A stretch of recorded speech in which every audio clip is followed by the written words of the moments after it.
Today was our granddaughter's 7th birthday party, and my husband and I had been invited to a fancy restaurant.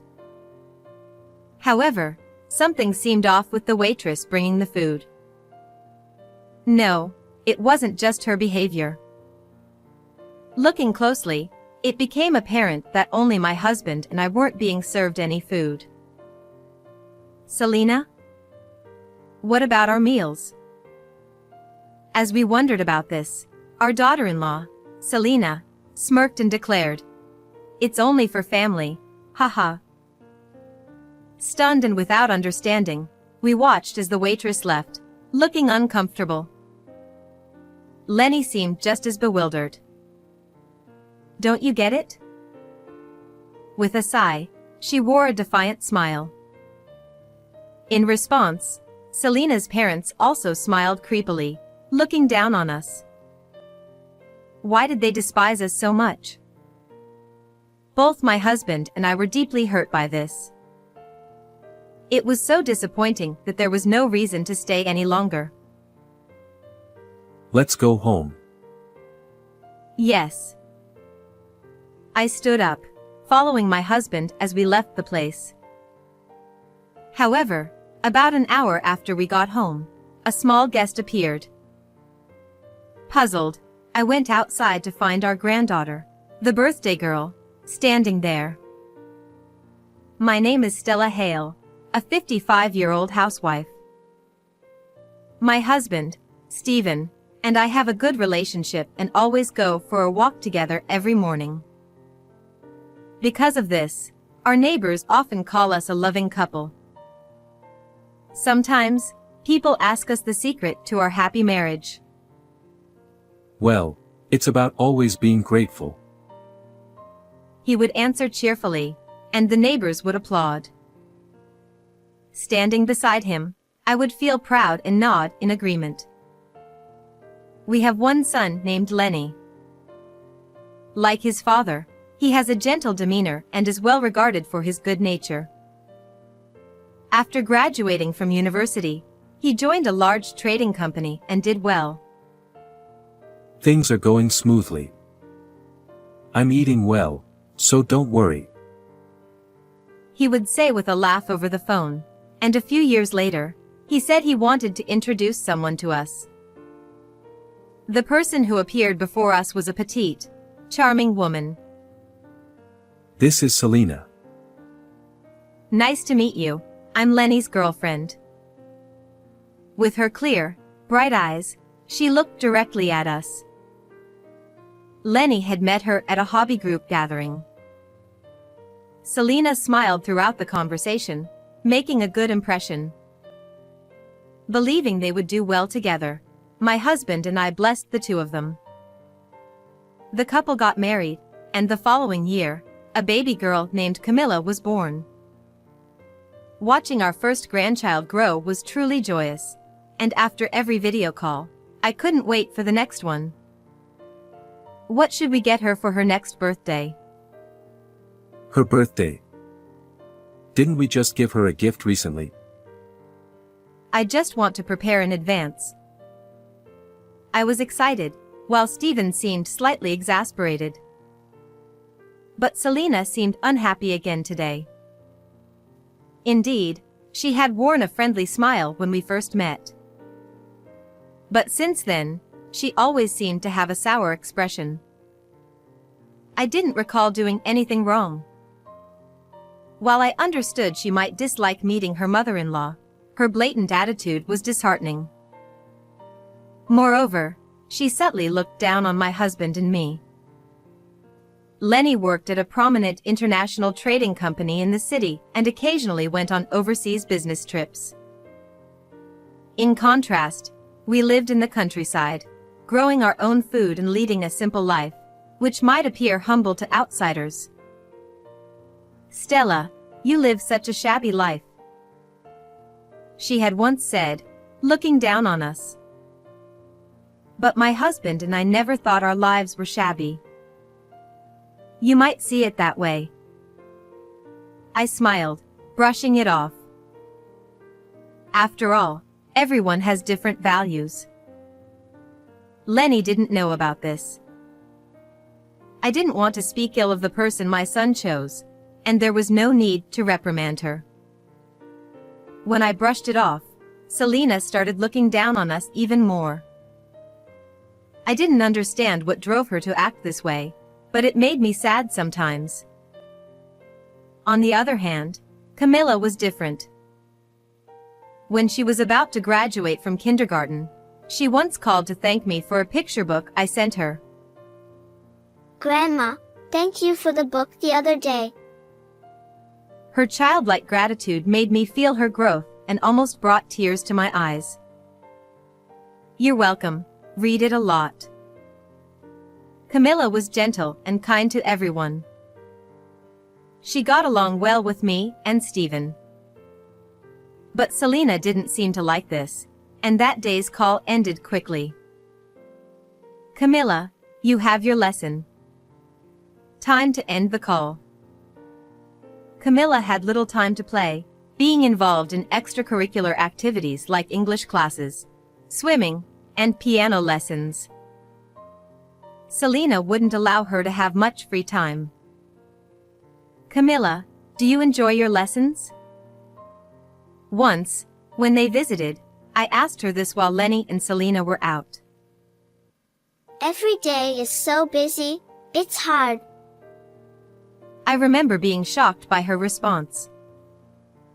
A child of only 5 or so spoke like an adult. Perhaps that's why she seemed to relish the freedom when visiting us in the countryside. The lack of free playtime was probably stressful for her.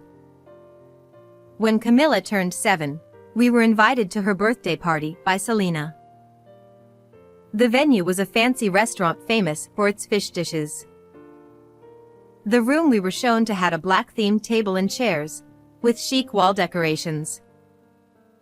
At the table, Selena's parents sat neatly dressed, backs straight, seemingly oblivious to our presence. Despite our arrival, they remained still, a tense atmosphere lingering. Lenny and his family arrived late, completing the group. Once everyone was present, the waitress started bringing out the food. But after a while, she seemed to check something with Selena. Only our meals were missing. Selena? What about our meals? As we wondered about this, she smirked and declared, "This is only for family, haha." Instantly, Selena's parents burst into laughter. Stunned and without understanding, we watched as the waitress left, looking uncomfortable. Lenny seemed just as bewildered. Ignoring him, Selena stood up and addressed everyone with her bright eyes. "Thank you all for gathering here today for our daughter." She bowed gracefully, and her parents applauded. She continued, "Our daughter has turned 7. It's a milestone, so I want to clarify family relations." Selena. What do you mean by clarify? She ignored Lenny's question and turned to us, speaking coldly. "I have a request for Stella and Stephen." "A request?" What are you talking about? "I want you to cut ties with Lenny and separate from us." We were speechless. What is she talking about? She explained that the reason she invited us today was to tell us this. In response, Lenny was outraged. He stood up with a clatter, speaking in an angry voice. Selena. I wasn't told any of this. What did my parents do? Lenny, please calm down. You're scaring Camilla. He glanced at Camilla next to Selena, who was looking at him with frightened eyes. Noticing this, he managed to suppress his anger and sat down quietly. But now my husband wouldn't stay silent. Cut ties with Lenny. What on earth for? Don't you get it? She sighed, then smirked defiantly, There's no choice, really." In response, Selena's parents also grinned ominously. They had those eyes that looked down on us. Selena. Explain. Why do I have to cut ties with my parents? "You know my family runs a business, don't you?" Of course I know. So what? "We're upper-class people. But those two." She pointed at us with her chin and continued. "They live in an old house, in the countryside where buses only run a few times a day. So what? That's why having poor relatives like them is embarrassing." I was left speechless. Stephen seemed to be the same, staring silently at Selena.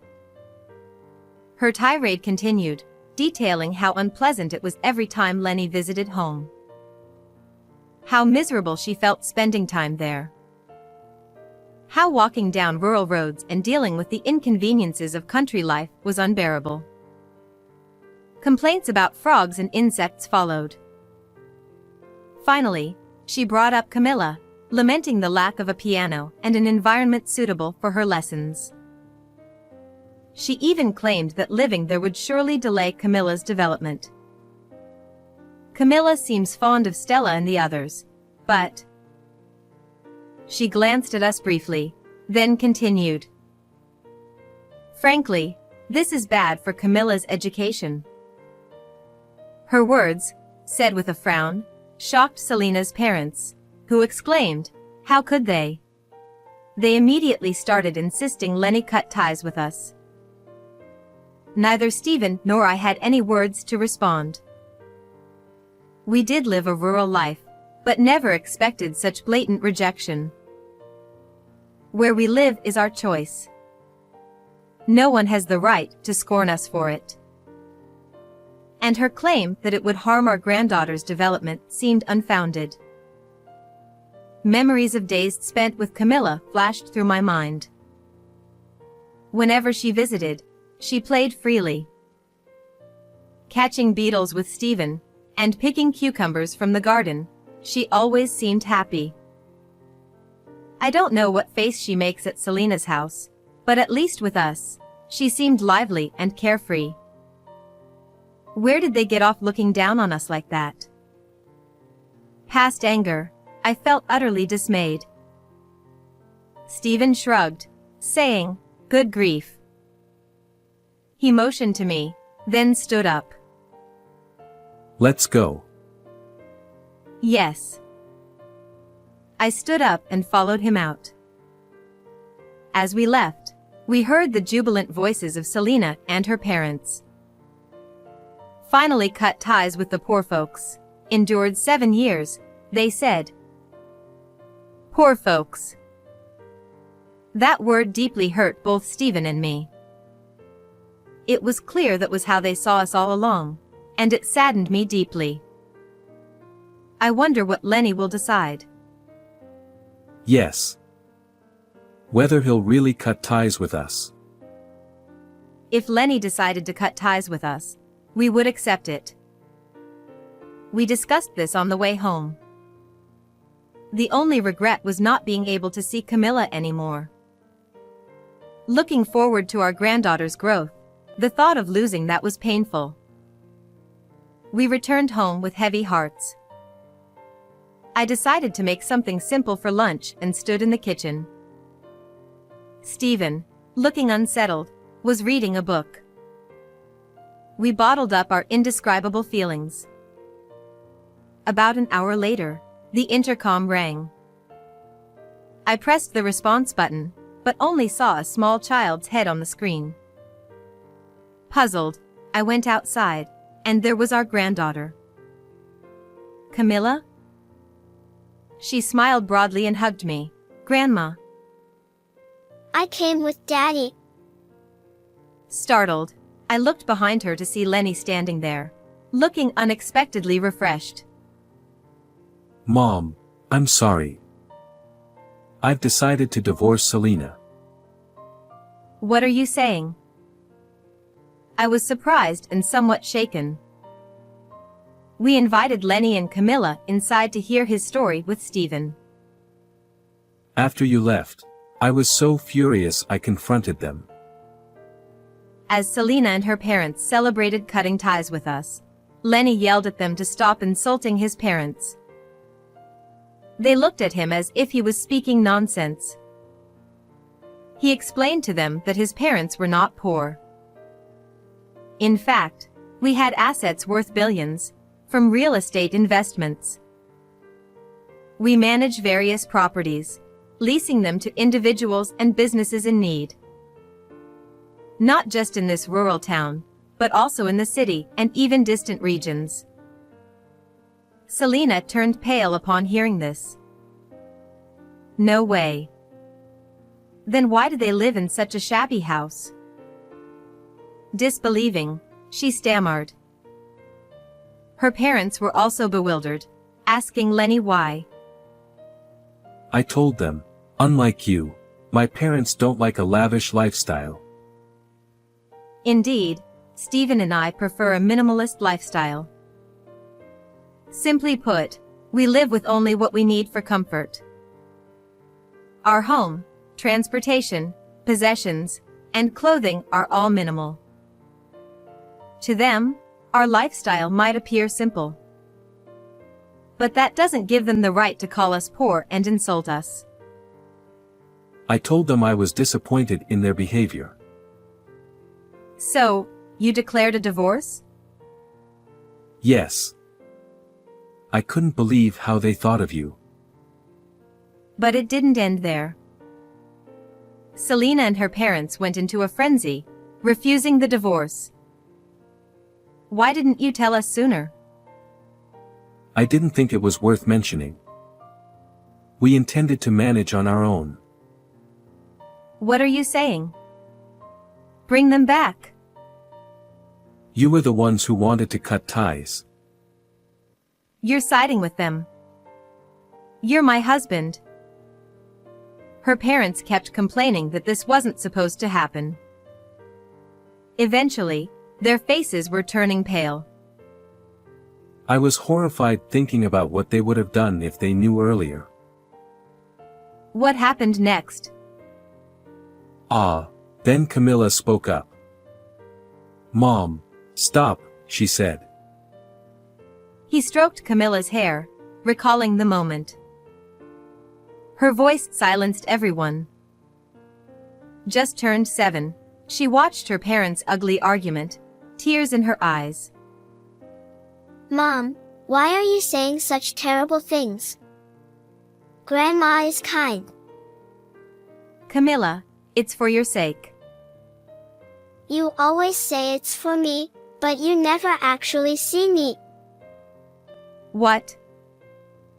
You're always selfish, Mom. When have I ever? I hate you, Mom. I want to be with Dad. She clung tightly to Lenny's leg, refusing to let go. Selena and her parents desperately tried to calm her down. But she only grew more resistant. I want to go back to Grandma's house. The commotion brought back the hostess. Seeing the child clinging to her father while Selena and her parents crowded around must have looked suspicious. It was almost a situation where the police might have been called. But Lenny, holding Camilla, quickly left the restaurant, saying, "My daughter isn't feeling well." What happened to Selena and her parents afterward, we don't know. On the way to this house, my granddaughter revealed an unexpected truth to her father. Her mom, Selena, was forcing her into lessons and planning to increase them even more. Both Stephen and I were shocked. Even for gifted education, that would be too much for Camilla's body to handle. With tears welling up in her eyes, she looked down and said nothing. She must have been suffering under Selena's educational policies. From that day, the two of them started living in this old house. As we gathered their clothes, bedding, and other necessities, several days had already passed. We thought we wouldn't see Selena and her family again, but unexpectedly, they suddenly visited. Everyone gathered in the living room, and I sensed something was off with Selena and her family's desperate expressions. There was none of the composure they had last time we met. "We're here to ask you to withdraw the divorce from Lenny." She began with this and started explaining their current situation. Their business was failing, and their finances were in dire straits. Yet, they were still spending money to maintain their affluent lifestyle. They had almost no savings. That's when they set their sights on Lenny's income. He worked for a foreign trading company and had a stable and high income. So, they intended to siphon off his earnings entirely. Siphon off is such a harsh term. We just wanted him to help with our household finances. What do you think of our son? He raised his voice in rare irritation. "Weren't you counting on my husband's earnings as well?" she said smugly, although it was completely off the mark. Why would we rely on our son's income? Living in such a shabby house, it's not surprising to think that, is it? She thought it was terribly wasteful. So you schemed to cut me off from my parents? That's crazy. Please don't say that. I'm reflecting on my actions now. Lenny firmly refused to retract the divorce. Their miscalculation was not knowing that we, his parents, also had significant assets, even more than Lenny. They seemed to want to reconcile with Lenny to get their hands on our inheritance. My husband and I exchanged surprised glances at their obvious motive. To them, it might be just money, but it's our precious savings. It's for our retirement and to be passed on to Lenny and Camila's future. The thought of it being squandered made me increasingly angry. I'm sorry, but we have no intention of giving you our inheritance. What? Also, regarding Lenny's divorce, neither my husband nor I intend to interfere. It's a matter between the two of you. We told them to discuss it thoroughly and tried to send them away, but Selena and her parents started yelling. They called me a terrible mother-in-law, so I had no choice but to take a firm stance.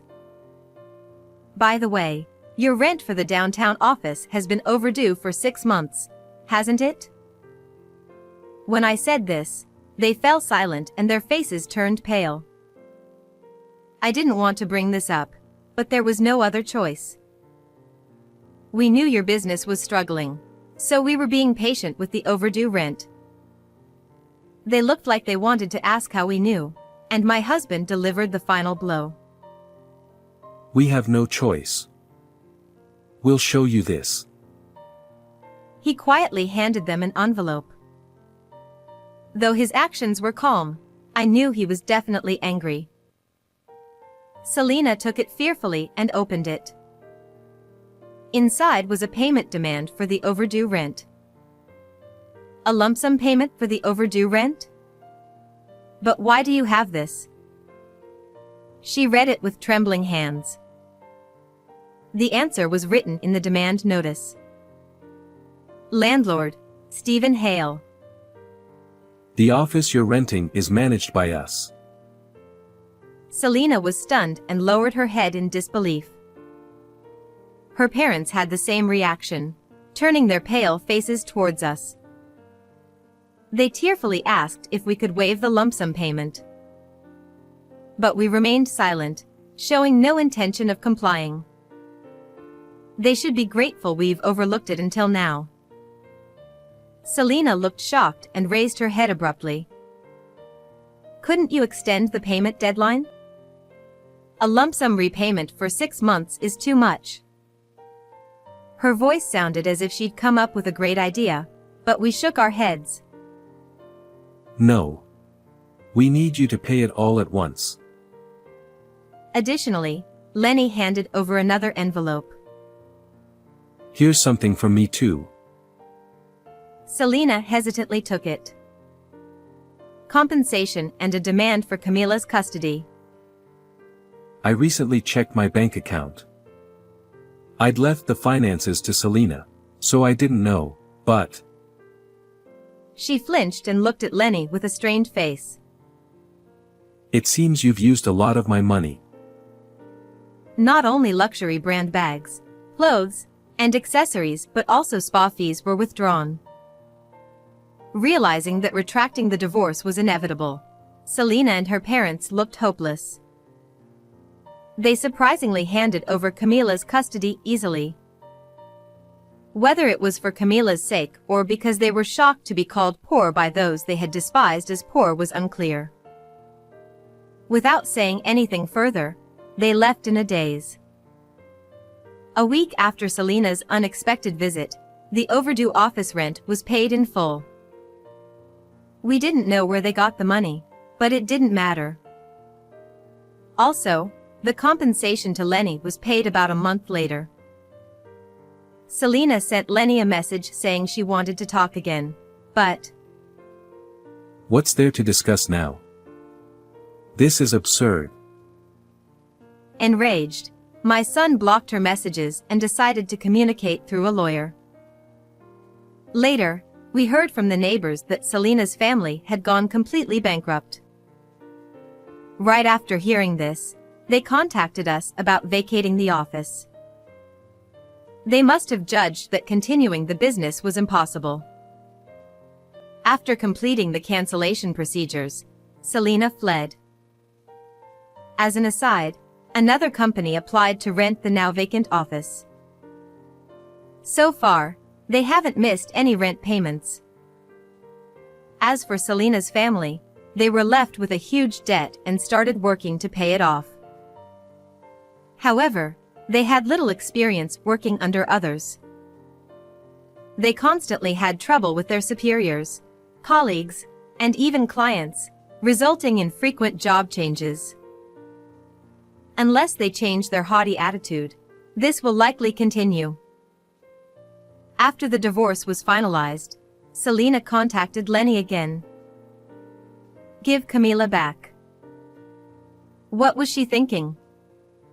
Stephen saw through her intentions. She probably wants to demand child support. What a disgraceful lot they are. Well, whether to comply or not depends on Camila. When we asked our granddaughter, she shook her head. No. I want to stay with Dad and in this house.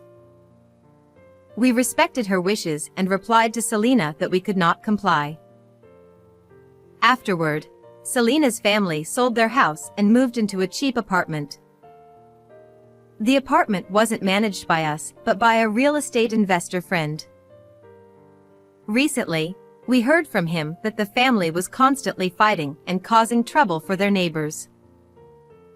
Those troublesome people are a problem wherever they go. Stephen and I could only shrug our shoulders. Meanwhile, Camila had adapted well to living with us. Even when she had to transfer schools, she showed no displeasure. Rather, she seemed happy. She had stopped all her extracurricular activities. English conversation, swimming, and piano didn't seem to interest her much. She started spending more time with her new friends. A little before summer, she said something surprising. Grandma, I want to join the Girl Scouts. Girl Scouts? Yeah. My friends from class invited me. It seems her 3 close friends in class were members of the Girl Scouts. They even had a program she could try on Sundays. Although she had said she didn't want to do any more extracurricular activities, now she was taking a step forward. This made me very happy, and I decided to support her. When I told Stephen, he felt the same way. That's great. Let Camila do what she wants.